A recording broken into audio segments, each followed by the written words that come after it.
Okay, so today is our performance test day. We're gonna try out this new rig and see how it works, because we know what we expect in theory, but of course things can always be different in practice.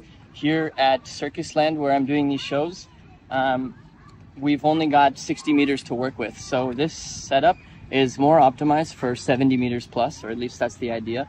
But we've got 60 meters, so we're gonna try it on 60 meters and see how it goes. Okay, so first up we've got Nick on the line. I asked him to bounce as big as he can just to demonstrate the amplitude a bit here. It's looking like he's got a very deep, stable bounce. Remember that this is a 60-meter line, so it's already looking pretty good considering it's dyneema. So Nick decided he wanted to go for the double shoulder roll, even though he's never done it before, and as you can see, he easily completes both rotations with time to spare. Okay, and now it's my turn to get on the line. This will be my third session on this setup. The first two were just kind of getting used to the dynamics, but now I'm really going to push it and try to find out what this thing is capable of. We breathe adrenaline, elevate organically.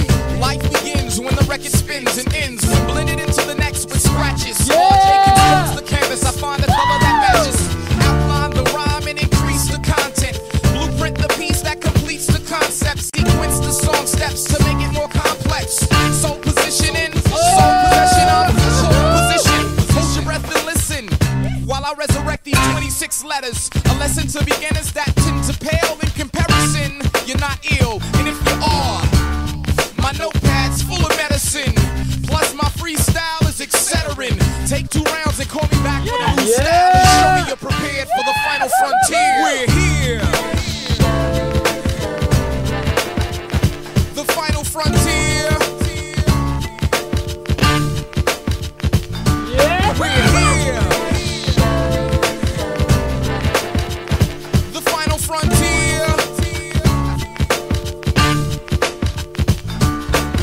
We breathe adrenaline, elevate organically. My pen like a turntable all moves mechanically. Even when the groove shifts or skips dramatically, I accurately etch out my well-defined fantasy.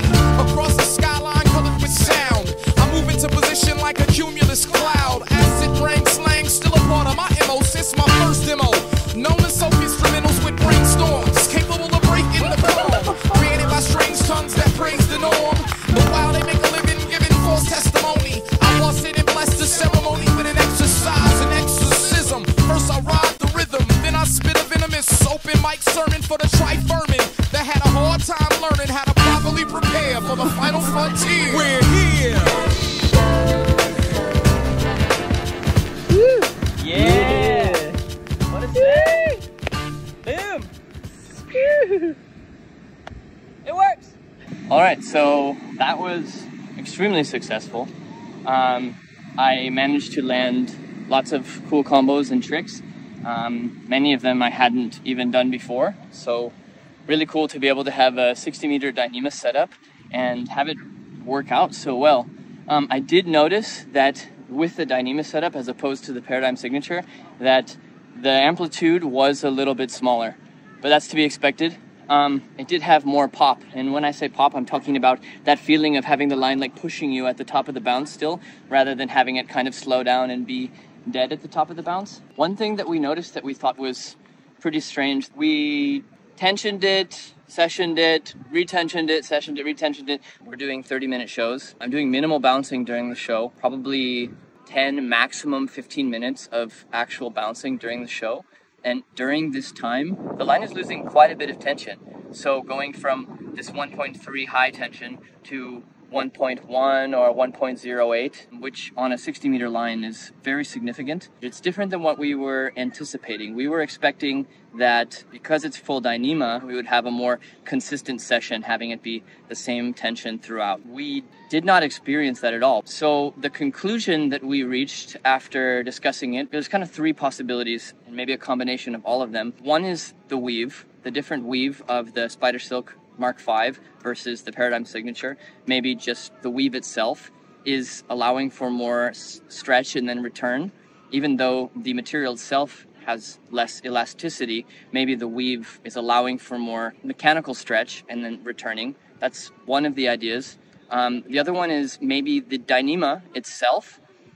Because it's more static, when you go on the line, of course it's stretching, because even though it's static, it still has stretch, but maybe because it's not a nylon, it's not like wanting to stretch, let's say, it's returning faster. So you might get it down to 0.9, and then a few hours later, it's already back up to 1.2 kilonewtons, it's a big change on 60 meters, especially if it's in a matter of hours and not in a matter of days. So it could just be the material itself, dyneema, has more of a return, let's say. I don't know the technical words here, but I'm calling it the return, how much the material, the fibers themselves, want to return to their original state after being stretched with you on them. And then the other option that's definitely a possibility is that the bungees themselves are accounting for the majority of this stretch and return. And maybe with the Paradigm Signature, because it was nylon and it was more elastic, the stretch from the nylon webbing was allowing the bungees to have to work less, let's say, stretch less. And so there wasn't so much of this like give and take happening. But with the dyneema, because it's very static, maybe the bungees are working a lot more and they're getting stretched, and therefore when you come off having to unstretch more, and this accounts for the broad change in the tension ranges. So the conclusion here is inconclusive, but unfortunately it seems like simply changing the line from nylon to dyneema wasn't enough to get the line to be consistent, to get the bounce to be consistent throughout the whole session, which is kind of what I was hoping for. For myriad factors, it could be changing, but regardless of what the reason is that it's changing, it still is changing, and that's still resulting in a very inconsistent tension throughout the session and having lots of change. But on the Paradigm Signature rig, I find that there are some tensions that it's almost impossible to do anything, and it just feels terrible, and you just gotta wait for the good moments. But on this setup, even though you feel it changing and it's frustrating that you have to like adjust to different amplitude, different surf, different bounce characteristics, as you can see from the tricks I was able to do and the combos I was able to do, with the tension changing from the beginning to the end, it's still totally possible to do all these tricks. So yeah, that's what we got for now. Further testing and experimentation needed. Next stop is Magic Wood, where we're gonna rig this bad boy on 80 meters and let you know how it goes. Cheers.